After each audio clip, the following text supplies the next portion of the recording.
You know Russian President Vladimir Putin. You said he's a super guy. You said every country could use a leader like that. Absolutely. And I think if you had your way, you'd love for him to run all of Europe. What do you like about him?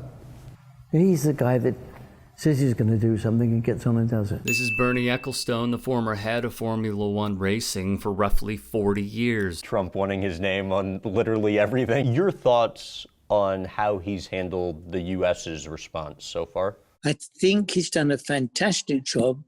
I'm probably his biggest supporter. He's doing a super job, and it's not an easy job.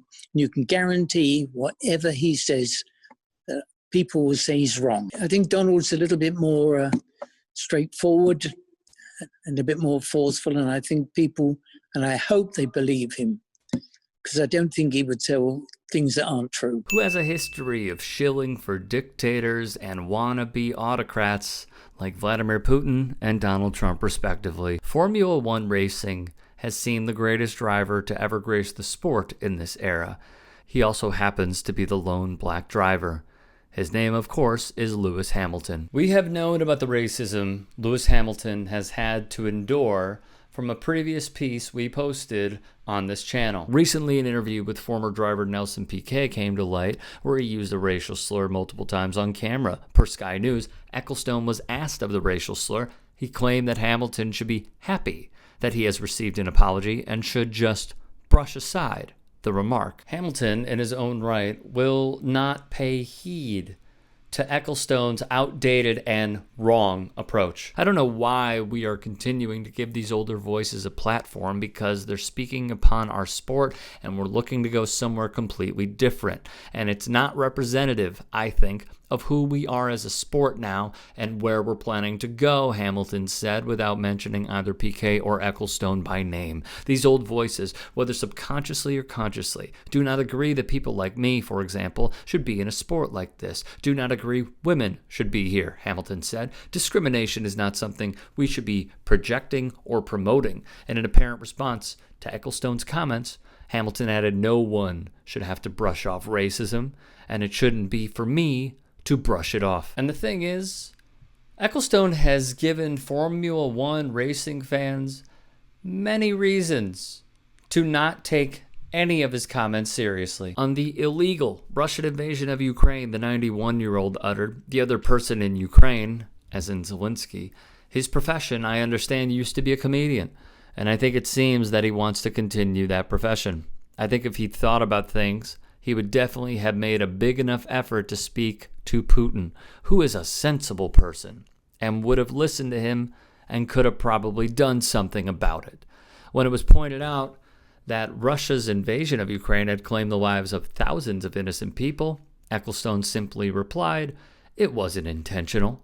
He continued, "One country invaded another. It is very clever to be able to work that out, because that is exactly what happened, but it wasn't intentional to be a war." Hamilton's fellow F1 driver, Max Verstappen. His partner is Kelly Piquet, the daughter of Nelson. Verstappen said he has not spoken with Nelson Piquet, telling KSAT, "It's not up to me to talk to my father-in-law like I think any of you do. We're not going to call and say, hey man, that's not correct. I think he knows that himself." However, with the mirror, it appeared Verstappen straddled the fence. He said Nelson Piquet is definitely not a racist, while also acknowledging it was not correct of him to say in the podcast interview.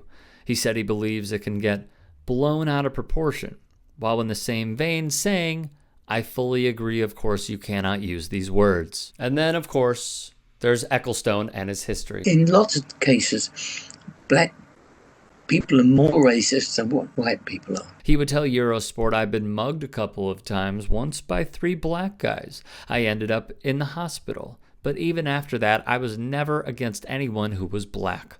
I don't think of Lewis as black or anything else. He's just Lewis to me." This is an issue for many who have tried to ring the alarm on Ecclestone's rhetoric in the past by claiming that they do not see race. They also can avert their eyes from the ways in which well-meaning people engage in practices that reproduce neighborhood and school segregation, rely on soft skills, in ways that disadvantage racial minorities in the job market, and hoard opportunities in ways that reserve access to better jobs for white peers. Because we live in a white supremacist society which rewards BIPOCs who lean into their perceived exceptionalism and do not rock the boat or make white people feel uncomfortable, many BIPOCs have relied on this strategy of assimilation as a means of social mobility and survival. The pressure to assimilate and narrow the gaps in our proximity to whiteness goes hand in hand with so-called colorblindness, or claiming not to see race. At best, this ideology is misguided because it's predicated on the false assumption that if we do not talk about or acknowledge race and racism, then these issues will go away. It should go without saying that this is asinine. Yet so many well-meaning white people wear their alleged colorblindness as a badge of honor, like Ecclestone. At worst, it is a white supremacist tool used to intentionally gaslight BIPOCs and give white people a justification for turning away from the experiences and voices of them. Grow up not to even think about these things. And I think it's completely stupid taking all these statues down. They should have left them there, take the kids from school to look and say why they're there and what the people did. Ecclestone would say of the Black Lives Matter protests, and then people go on these marches organized by quasi-Marxists who want to bring down the police, which would be a disaster for the country. The thing is, the list could go on and on and on as it pertains to Ecclestone. The question is, what will Formula One do to protect Lewis Hamilton?